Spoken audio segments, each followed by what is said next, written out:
บ่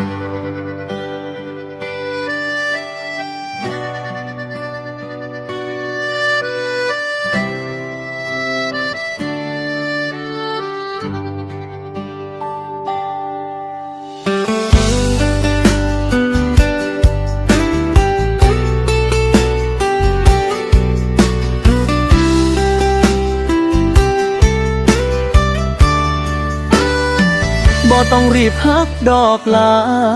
ค่อยเบิ่งใจเจ้าก็ได้เฮาบ่แม่นคนหล่อหลายแต่สิฮักเจ้าเบิดหัวใจย่านแค่เจ้าฟ้าวเปิดใจแล้วมือใดเจ้าสิร้องไห้เฮาอยากเป็นคนสุดท้ายที่เจ้าสิเชื่อใจได้จริงๆถ้าความฮักเคยหดเจ้าจริงก็พักก่อนเด้อคนดีให้สายลมคืนนี้พัดความเหงาไปเบาเขา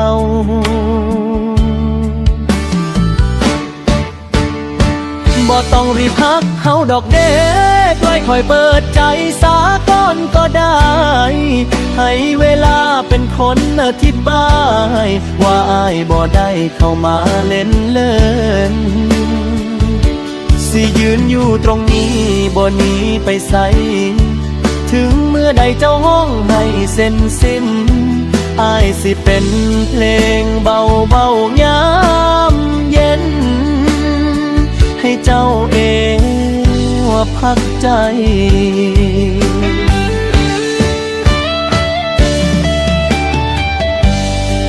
บางเทื่อความฮักก็ย้อนแย่งคนฮักแพงกลับหนให้ช้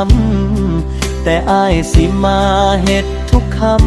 ำให้เจ้าหู้สึกปลอดภัยบ่มีดอกคำเว้าหวานเกินมีแต่ใจเดินเข้ามาใกล้ถ้ามือใดเจ้าพร้อมเมื่อใด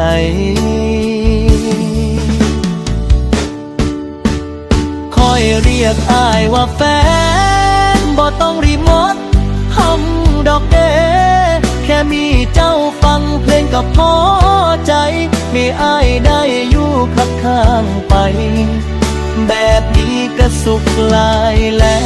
วถ้าวันหนึ่งเจ้าฮักอ้ายขึ้นมาเพลงนี้สิกลายเป็นเรื่องของหักแสกเงินพาคืนยังเหงาแต่เฮาสองคนบ่เดียวได้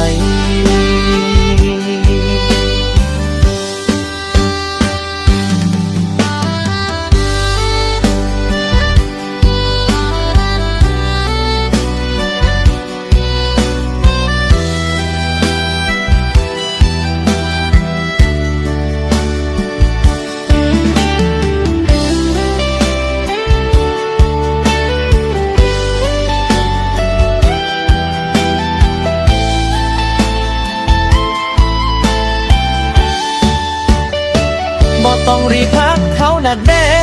แค่มีเจ้าฟังเพลงก็พอใจ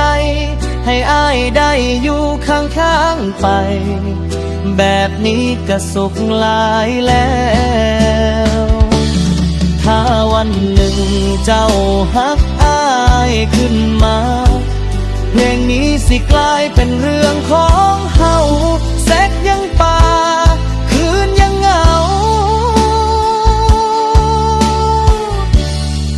แต่เฮาสองคนบ่เดียวได้